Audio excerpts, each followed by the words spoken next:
Thank you for taking the time for this interview. Of course. So, tell me, what do you bring to the table, Mr. James? Mr. Jim, actually.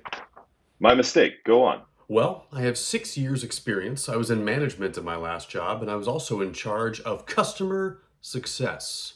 Very nice. Special skills? Yes, I am proficient in JavaScript as well as Python. I'm also well versed in Adobe Creative Suite, and I don't push Game of Thrones.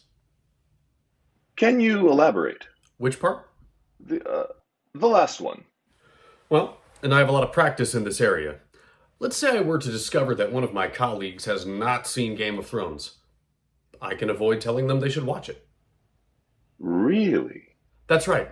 I can actually do this without so much as a jaw drop, a comedic double take, or even a slight squint. But what if someone were to tell you they think Game of Thrones is just about dragons and incest and is therefore uninteresting?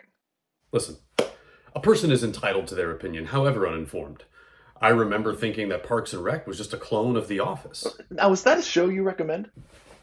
Not during business hours, it's not.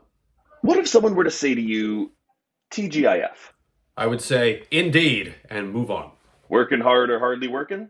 I would give a healthy, good one, friend, despite wanting to throw coffee in their dumb face. Have you ever diagnosed anyone with a case of the Mondays? I'm not a doctor.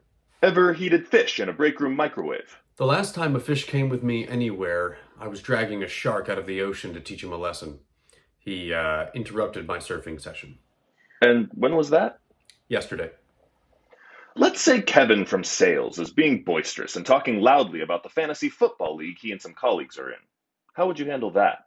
Does HR know about this? He's had 2 warnings already. I calmly and professionally slash Kevin's tires. You drink the last of the coffee? I make more. Derek drinks the last of the coffee and walks away thinking no one saw him. I make more. Then I make an extra pot of decaf and force Derek to drink it in front of me. At this point, I've also taken his keys and 2 of his personal desk items and replaced them with a ransom note. Signed.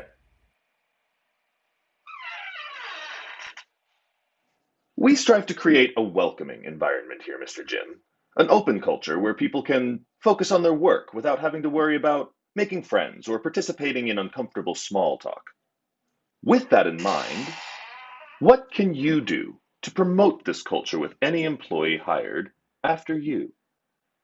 Find out the new coworker's favorite Phil Collins song, everybody has one, and learn it on guitar.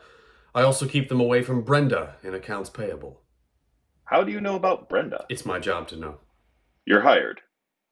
Come on. Come on. Come on. Come on. Come on. None of this is relevant anyway, since none of us will be going back to an office anytime soon.